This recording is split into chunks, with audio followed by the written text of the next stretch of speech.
KARK4 News at 6 starts right now. Now, from the station you count on for local news that matters, this is KARK4 News at 6. We are your local election headquarters, and we want to give you a live look at the Hot Springs Convention Center. That is where Republican presidential candidate Donald Trump is expected to give the keynote speech at tonight's Reagan Rockefeller dinner. Good evening, everybody. Thank you for joining us on this Friday evening at 6 o'clock. I'm Bob Clausen. And I'm Ashley Ketz. Donald Trump has jumped to the top of the most recent Republican polls, but he's been a flashpoint of controversy over the past few weeks after his remarks on immigration. And that's where we find KARK4's Drew Petrimo. He's covering the Trump event for us tonight. He joins us live from the Hot Springs Convention Center. Drew? Hey, Drew. Well, I can report a little bit of breaking news for you here. According to party officials, that Donald is in the building. He has arrived here at the Hot Springs Convention Center. He's not expected to give his speech here, the keynote speech to this event for another 2.5 hours, but he is scheduled at least to address reporters for a question and answer session in just about a half hour. Again, as you said, he comes here at a time when he's rose to national prominence, and in the latest national polls of Republican primary voters, he has been pegged as the leader. Of course, he's also been getting some pushback, especially from some Arkansas Republicans. Governor Asa Hutchinson, who is expected to speak here tonight, distanced himself from Trump's comments. Also, some other Arkansas conservatives have taken to social media criticizing Donald Trump for some money and support that he has given in the past to Democratic politicians. Now, again, this Q&A session with the press coming up in about a half hour. He's expected to give deliver his remarks to this event just before 8:30. This is the biggest fundraising event for the state party of the year. They actually had to move it here from another venue because there was such a big crowd planning to come, especially after the announcement that Trump was going to be the speaker. Speaking with some party officials, they say this could be the most successful event like this that they've ever had. Reporting live in Hot Springs, I'm Drew Petrimo. And other people not pleased with those remarks from Donald Trump that have offended many Latinos. Continue our team coverage of Donald Trump's visit to Arkansas and those who have come out to protest against his appearance this evening. KARK4's Ken Buffa joining us now outside this event. Ken, protesters had mentioned to you that they plan on showing up tonight, have they? Absolutely, Bob. I'm standing here on convention in Malvern. You can see behind me these ralliers have a very strong message for Donald Trump as he makes his rounds around Hot Springs. And I'm joined with one of the military's finest here, Emmanuel Alvarez, who's a decorated retired U.S. Army Staff Sergeant. And, sir, one of the quotes that has these ralliers so upset was when Donald Trump said, when Mexico sends its people, they're not sending the best. Now, how does that make you feel as a Latino here in Arkansas? As a Latino here in Arkansas and in general, that makes me feel highly offended. I understand not everybody is the best, and we all come here to try to become the best Americans that we can be, the best workers that we can be, and I find it highly offensive. As a man who has already tried to protect this country by serving in the military, when you hear that from somebody who's trying to become a presidential candidate, how does it strike home for you? It strikes home as a slap in the face, because I have had several of Mexican-born brothers in arms that went to Iraq and never came back. So it's an insult to their service, their memory, and to their history. All right, sir, I thank you for taking the time out for speaking with us. These ralliers say they'll be here for about a half hour to an hour. There's dozens more coming on the way, but you can see right behind me their message here to Donald Trump. And that's the latest from here in Hot Springs. Ken Buffa, KARK4 News. Back to you. Thank you, Ken. We will be streaming the Donald Trump keynote speech. That's tonight on our website, arkansasmatters.com. And on the heels of that appearance, Arkansas's First Lady and Democratic hopeful in the presidential race, Hillary Clinton, will be in Central Arkansas. She's headlining the Jefferson Jackson dinner at North Little Rock's Verizon Arena. That's tomorrow. It's one of the biggest fundraisers for the Arkansas Democratic Party. We will have both of those speeches again for you on our website, arkansasmatters.com. The nation rattled by a deadly shooting at two military facilities in Tennessee. It's being investigated as an act of terrorism. We have now learned that one of the people killed in this shooting, a Marine from Arkansas. David Wyatt of Russellville was one of the 4 Marines killed in Thursday's deadly shooting by a man suspected of terrorist ties. Wyatt was a Russellville High School graduate and attended the University of Montana, a staff sergeant with the Marine Corps. The school says that he was a good student involved in high school band. The mayor of Russellville says this is a sad day for the community there. It's a sad day when a national tragedy like that has ties to your small town. Our fabric's pretty tight around here. And White is survived by his wife and 2 children. The 37-year-old was the recipient of numerous awards, including the Navy and Marine Corps Achievement Medal.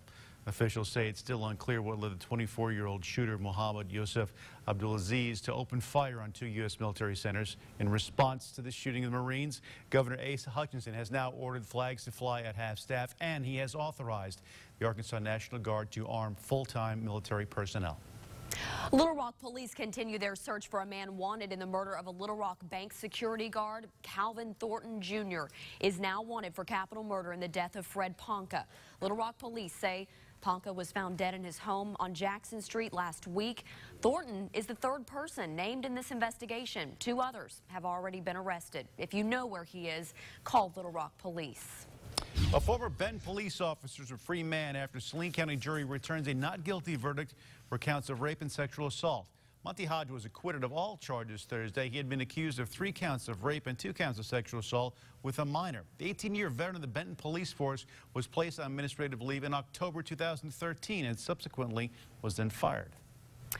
Well, the Interstate 30 bridge today, a triple trouble spot for traffic this afternoon. Multiple accidents forcing the closure of both lanes of I-30 today, including a 7-vehicle accident on the northbound lane of the River Bridge. That's what you're looking at here. Just about 1:15 this all went down. Another collision happened just before 5 around 9th Street on that same area of I-30. Here is what it looks like right now. You can see some traffic moving along. Things are starting to speed up, but earlier this slow commute, a lot of people probably late getting home this afternoon because of what happened out there on the bridge. As the investigation continues into an attempted robbery and shooting at a Conway Chick-fil-A, Conway police urging people to be on the lookout for the suspect and his possible getaway vehicle. Police say the suspect shot 2 employees outside of the restaurant. The cameras didn't get a glimpse of his face, but you're looking at the suspect right here, estimated to be about 6 feet tall. The suspect got away in this vehicle, a white Mercedes E-Class. $500 reward is being offered for information leading to an arrest in this case. If you know anything, contact law enforcement. A sheriff's office targets inmate behavior, rewarding them with takeout food. It's part of an incentive program the new Garland County Detention Center is hoping will continue a trend of good behavior. KARK4's Josh Berry visited the jail today, and Josh, they've already seen a change. Yeah, that's exactly what they say, Ashley. And while they tell me that violence is down compared to the last place, it's been exactly a month since the sheriff's office sent 200 inmates to the new facility. They've since added 70, and despite a growing population, violent incidents, we're told, have dropped. They hope a new program they plan to implement will continue that trend. It's bland. It's lunchtime at the Garland County Detention Center as hundreds of trays of food head out to about 270 inmates. Ask one of them, they'll tell you each meal is a hit or miss. We've had some bad trays and we've had some good ones. Rossi Hernandez just finished eating his lunch. Bag of chips, apple, sandwich. The pudding sucks. Many would argue that's just life as an inmate. it's jail food. It's very typical. But soon, it won't always have to be that way. Chief Deputy of Corrections for Garland County, Mark Chamberlain, says they're preparing a food incentive program where inmates can order takeout. Part of the philosophy behind this facility is to constantly modify inmate behavior. That's just one more tool that we have in our toolbox to make that happen. The jail's only been open a month, and already Chief Chamberlain says they've seen a change. With a constant deputy presence in every housing unit, he says violence is down. We've probably had less than 5 fights since we've opened. Whereas in the older facility, he says they would average 1 a day. And they look to continue that trend, rewarding good behavior with options like cheeseburgers, pizza, chicken wings, or even chef salads that inmates can pay for. Much better than what's currently on the table. This wouldn't be the menu item I pick. I mean, I wouldn't pick this out in the street if I was outside.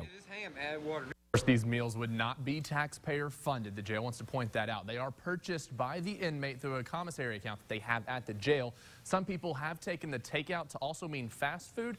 We're told that today that's not one of the options. Back to you.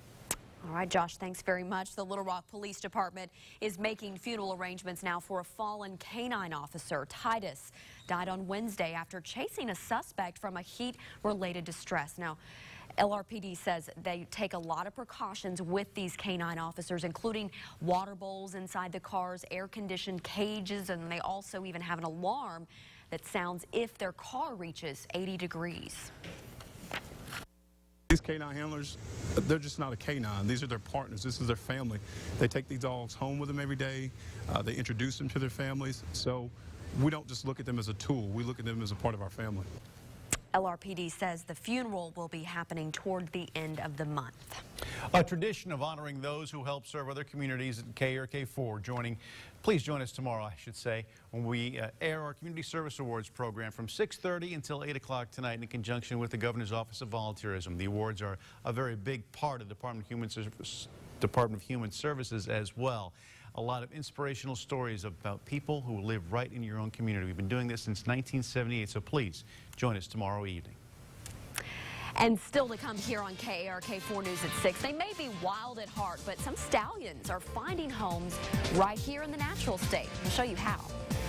And we are ending the work week a lot like we started it. Hot in Little Rock today. We started at 75 up to 95 this afternoon, and we are going to start the weekend just like we ended the work week. Hot, but even hotter to close the weekend. We'll have the scorching details in just a couple minutes. Now from the station you count on for local news that matters. This is KARK4 News at 6 in high definition with Bob Clausen, Ashley Katz, Chief Meteorologist Keith Monahan, and Aaron Peters with the Razorback Nation Report.